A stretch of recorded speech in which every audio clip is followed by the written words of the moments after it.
It's the Happy Families Podcast. It's the podcast for the time-poor parent who just wants answers now. Once each month on the Happy Families Podcast, we dive deep into the latest research, the scientific stuff that is going to help our families to be happier. Today we have 4 studies to look at closely. And believe me, these are practical. You're going to walk away knowing stuff that you didn't know before that will help your family to thrive. Kylie, let's go through them. 4 studies. What have we got? Are attention spans decreasing? The kids won't listen to me. We're going to look at green space and the mental health benefits. And lastly, monkey see, monkey do. Right. The way we use our phones and screens has a direct impact on the way our children will do the same. All right, let's dive into this first one, attention span. There's a study that, so normally we look at North American or European or Australian research. This one comes from the University of Mumbai, and it's a really, really interesting one. It's a fairly small study, about 200 students in this study, high school students.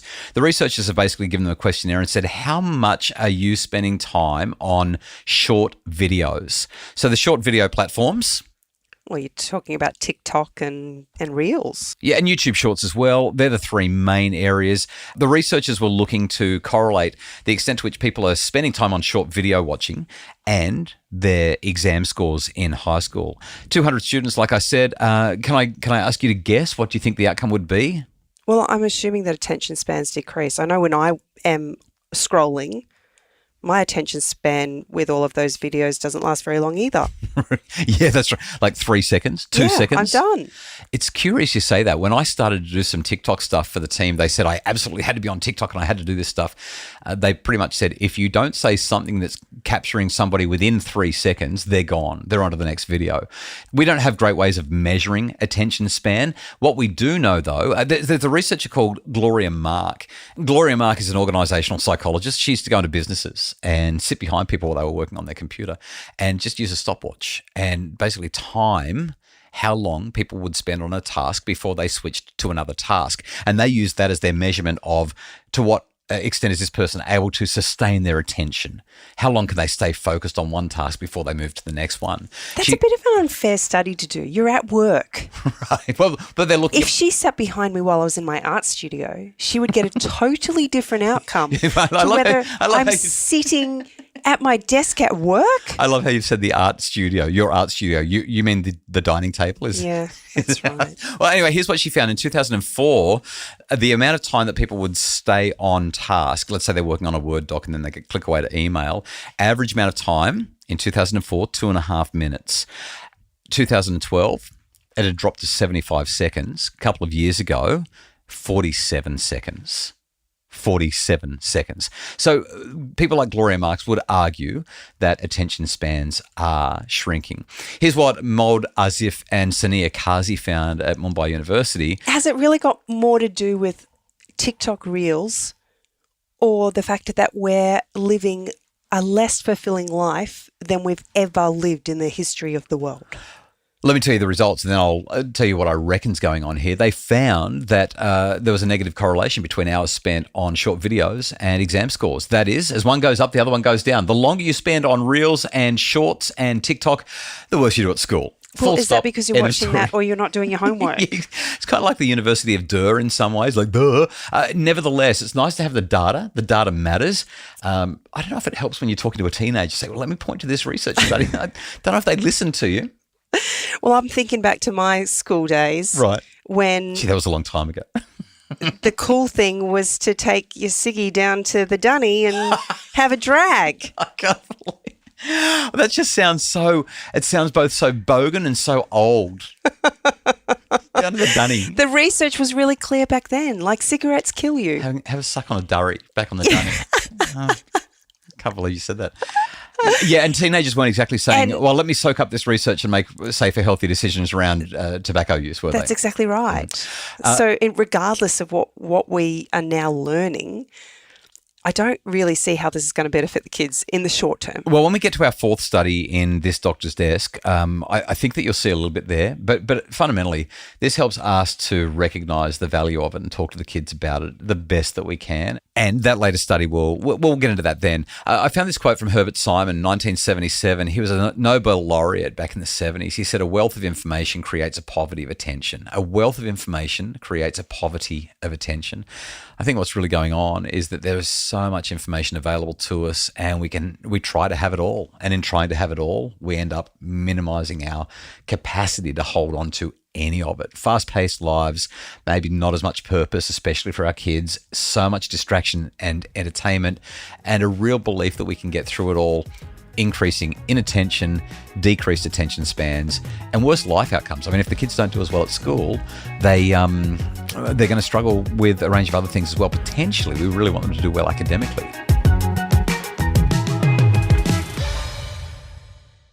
Let's look at study number 2. So I know I introduced this at the beginning of the podcast as the kids won't listen to me. It kind of is a little bit that, but it's the acknowledgement that when we're having a disagreement with someone, and often this is with our children, when they don't agree with us, there is a acknowledgement that they're not listening as opposed to having an opinion counter to ours. A couple of researchers at the University of Pennsylvania studied more than 3,000 people, asking them to judge whether the person they were talking to was a good or a bad listener. So they've got this group of people, a group of students. They take part in a virtual meeting with another individual. They give their views about a topic related to life on campus, and the other person listens. But the listener is an actor. So they're nodding, they're making eye contact, they're saying, okay, that makes sense. And then the participant, that is the talker, is given a brief response form that had supposedly been completed by the listener. It was all made up. There was just 2 versions of the form. On one of the forms, the listener indicated that they understood and thought that the speaker was thoughtful. But on another version of the form, they said, I get what they've said, but I disagree. And then the person who was doing all the talking basically had to rate on a 5-point scale how attentive the listener had been. And the results showed that in general, participants thought that listeners listened well, particularly when they agreed with them. But if they didn't agree with them, it was kind of like, oh, I don't think that they listened properly. They're not agreeing with me. Get this with the kids all the time, right? The kids make an argument about something. They ask for something. They seek some sort of a privilege. If we say no, they're like, you don't understand. You're not listening to me. And yet research is indicating that there's some sort of psychological mechanism going on here where we think that if a person agrees with us, that they're a good listener. If they disagree with us, they must be a terrible listener. That makes a lot of sense. Right. I don't know if I agree with you on that. Yeah, you don't listen to me very well. I can't believe that you said that. All right, let's have a look at this. Study number 3. I love this one. I am excited about this one. We're going to talk about green space, how this affects our mental health. I really love this study. Some researchers put some eye tracking glasses on some participants. They sent 117 people into town on a guided 45-minute walk. The glasses that they're wearing have got this eye tracking software. So basically, you can see where a person is looking, literally identify what they're looking at. And they mixed up these 117 participants. So they had some of them look specifically at trees, plants, lawns, and flowers. They had others look specifically at man-made structures, and then they had a group that looked at a combination of both man-made structures and nature. And what they found was that the individuals who were guided to direct their gaze more frequently at green elements experienced a significant reduction in anxiety. And the nature that had the most positive effect on anxiety, trees. So there's this really strong link between observing greenery, green elements in the environment, and experiencing restorativeness. Even if you have brief interactions with nature, you get some mental health benefits. I love this study. So if you're living in an urban environment, which so many of us are now, high rises. When I drive around major cities for different events, there are so many people who are living in either apartments or just no such thing as a tree-lined street. It's hard to find green space in some places. It's very easy to see how your mental health goes downhill when all you're seeing is man-made structures and concrete everywhere. Yeah.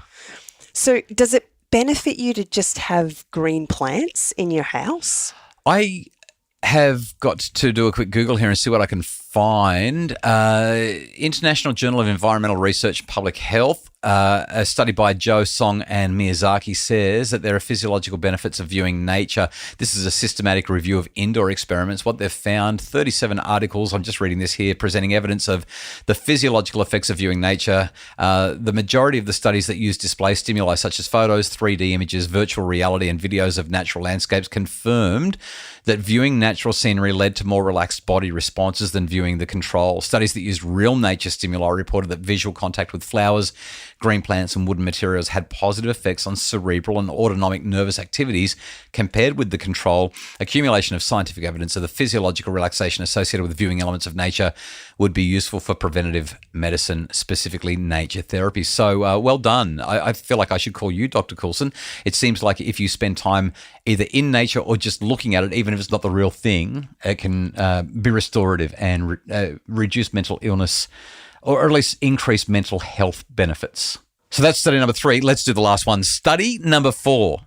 Parent screen usage versus teen screen usage. Okay, this was published in Pediatric Research. It's a big journal. It's a pretty important one, just published on June 5. So this is very hot off the press sort of stuff. Associations between media parenting practices and early adolescent screen use. Basically, researchers looking at 10,048 adolescents and their parents had a look at what parents are doing in terms of screen use. So just a little study. Yeah, it's a really good one. Family mealtime screen use and bedroom screen use. What they've basically found is that when parents are on their screens more, when screens are allowed during family mealtime, and when screens are used in bedrooms, you're much more likely to experience adolescent screen time problems, problematic social media use, video game and mobile phone use are all up as well. When they looked at what parents are doing to control kids' screen use, here's what they found. And this is fascinating. Parental use of screens to control behavior through rewards and punishments was associated with higher screen time and greater problematic video game use. And this is why the 3 E's that I'm always talking about matter so much, because when we move away from rewards and punishments and step into conversations with our kids, we just get better outcomes. Rewards and punishment actually make the focus, like a reward or punishment, you're basically saying, if you do this, you'll get that. There's a nice version, there's a nasty version. Do this, you'll get that. That's the reward version. Do this and you'll get that. That's the punishment version. And what you're really teaching your kids to do is not focus on this, but focus on that. They're not focusing on the stuff that you want them to learn. Researchers in this study found that parental monitoring of screens was associated with less screen time and less problematic social media and mobile phone use. So monitoring matters. They also found that parental limit setting of screens was associated with lower screen time and less problematic social media, video game, and mobile phone use. So it seems like if we're using our screens too much ourselves, or if we're using punishments and rewards around screens, we get lousy results. But if we're setting a good example ourselves and working on ways forward with our kids, we get better outcomes. So if we go full circle back to our first study with the kids who are watching too many short videos and their exam results are suffering, this is not about saying, if you don't get better results, I'm taking a screen off you. This is about saying, let's sit down and work out what's going on. I know you don't care about the research. I know that if I talk to you about research, your eyes are going to glaze over. But studies are showing that the more you do this, the worse things are for you. And then you hand it over to the kids. How do you reckon we can resolve this? Where do we go from here? That's the process. Did the study include relationship benefits? Whether or not those correlated with parental restrictions? So they didn't do that. But we've got a little bit of research that shows that depending on how you set this up, the relationship will go better or go worse. It did show that punishments and rewards lead to lousy outcomes with screens, and that's probably because it also leads to lousy relationship outcomes. That is the doctor's desk for today. We will link to all of those studies in the show notes. There's some really, really interesting stuff there. Thank you so much for listening to the Happy Families podcast. For more information, visit us on our social media pages, but don't spend too long there because it's not good for you to spend a long time on social media, and it models bad stuff to the kids. And you can also visit us at Make sure you go and hug a tree. Right. Yeah, go and stare at something green after you've looked at the internet. Visit us at happyfamilies.com.au for more.